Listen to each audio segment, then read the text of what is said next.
If you want to be foolish, if you want to shoot yourself in the foot, then go against everyone's advice and just do it your own way. And look, I'm sure it's tough when there's a rally and there's 30,000 people there and you say, you know what, they told me to be nice, but I'm not going to be nice. And everyone just goes crazy. Donald Trump now has a new opponent. He's no longer going against Joe Biden, who was falling off in the polls, falling off, unfortunately, in his health, as we all bore witness to. Incredibly sad. Pray the best for him as he's coming into probably the last few years of his life. Trump now needs a new tact. And the people in his inner circle are telling him just the fact alone that you are now going against a woman, you have got to change some of your rhetoric. You're not going to get to be as nasty as you like to be. And people like this. People like that Trump is a fighter. Right, wrong, or indifferent. People on the right have felt like they have consistently been losing, especially in culture war issues. And whether that is true, whether you think that that is just completely out of pocket, that is how a huge percentage of the right has felt. And they like that Trump is a fighter. That's part of what attracted so many people to Trump, is he was willing to go out and play just as nasty as the rest of the politicians, call people to the carpet. And so when Trump speaks at a Trump rally, and it's a MAGA crowd, man, the Make America Great Again, they are there to see Trump. They want the full Trump experience. They want the brash, trash talking, billionaire, crazy guy, and they get it. The problem is his rallies are all on the internet for everyone to see. And this kind of rhetoric is not going to go well for the people who actually decide this election. And Trump's in a weird position where, for really the first time ever, the election seems to be his to lose. No one thought he was winning in 2016. There was so much just angst and effort against him in 2020. He was down like 9 points in the polls. It was Biden's to lose. It was Hillary's to lose. It, for the first time ever, is kind of Trump's to lose, especially post-assassination attempt, where he just floored everybody by a quite heroic response to it. And the people in his inner circle are telling him, this is like yours to lose. Like, you've got this, but you got to take a little bit of a different tact. Now, I don't know if you know much about Donald Trump, but he does not like being told what to do. Something happened to me when I got shot. I became nice. And when you're dealing with these people, they're very dangerous people. When you're dealing with them, you can't be too nice. You really can't be. So if you don't mind, I'm not going to be nice. Is that okay? So you hear the crowd eating it up. They told me I need to be nice. When I got shot. I don't do impressions, right? Wow. We know this. We know this on the Clay Tyner podcast. It's my Trump. It's terrible. I got shot. They told me. It's just the hands. It's the only thing that I've got. If you're only listening to this, it's just a bad impersonation and no physical mannerism. So come over, youtube.com/Clayton Tyner. The crowd eats it up because that's classic Trump. He's like, they told me to be nice.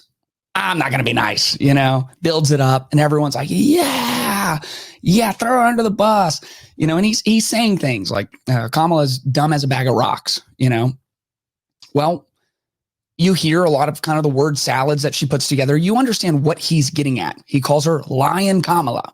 Lion Kamala. It's like, okay, right? Like, she's a politician. She has a record of not telling the truth, The problem is this election is going to get decided by a very, very small number of undecided voters, a very small number. And not just undecided, but undecided and impressionable. And so, after the assassination attempt, some percentage of those undecided for the first time were like, yeah, I might actually check the Trump box come November for the first time ever. It's still a long way to November, though. And the one thing that could change a lot of those people's minds is if they see him on the attack against a woman. So that's not fair, maybe. Maybe you think if you can't hang with the big boys, don't get into politics. You can think whatever you want. I just think this is true. And there's obviously a biblical principle to this, as Christians, how we're called to handle things. Paul told the Ephesians, speak the truth in love. and grow in every way into him who is the head of us, who is Christ. Speak the truth in love. So what does that mean? It means Trump can attack policies, decisions, statements, her experience or lack thereof, her track record as the attorney general, her track record as senator, the policy she has publicly promoted, the things that she has done as a public figure. You can attack those all day long, and you won't appear mean or insensitive. It's just like, we get to point out the things you've done if you're running for office. However, as soon as you attack the person, you lose. And I think that's just true with Trump. As soon as he attacks her on a personal level, if he does some of the really, really nasty things he's done in the past, if he attacks her physical appearance, I even think if he continues attacking her intelligence, that is not going to play well for many people. And what we do in this podcast, which is look at current events and try to think biblically about them, we should also be opposed to that. Even if you find yourself on the right politically on most issues, even if you're hardcore all in on Donald Trump 2024, we should be opposed to people attacking each other personally. I get it. It's politics. It happens. And they're certainly attacking him. And they are really coming after JD Vance right now.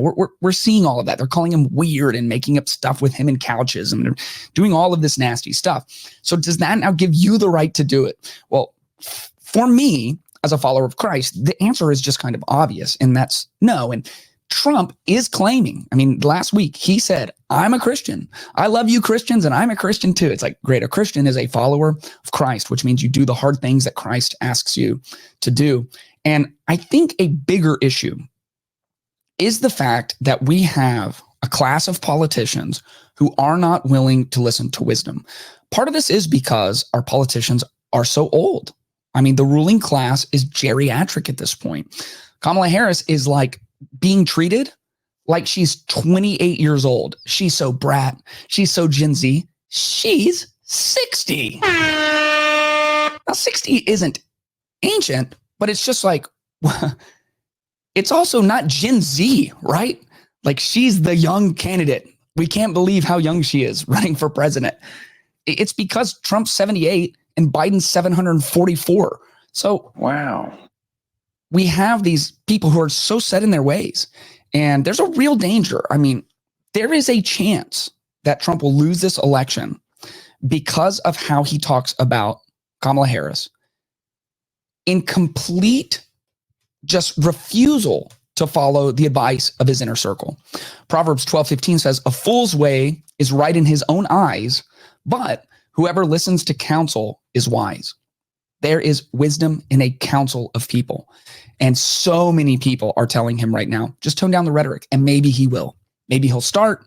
Maybe at the debate, he'll be a gentleman. He won't attack her personally. That is yet to be seen. Proverbs 15:22 says, plans fail when there is no counsel, but with many advisors, they succeed.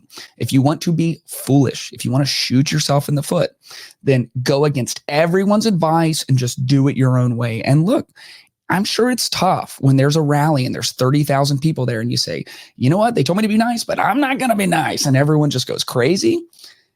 It probably does something inside of you where you like walk backstage and are like, told you guys, all of you guys are wrong and I'm right about this and I'm going to follow my instincts. Maybe it'll serve him just well. I think there is wisdom in the counsel of many. And if he does not follow that wisdom, and if that loses him the election, that will be a very, very hard lesson learned. If you enjoyed this video, make sure you are subscribed so you can stay up to date with all new content. And if you want early access, exclusive content, and monthly live Q&As, make sure to check out patreon.com/ClaytonTime.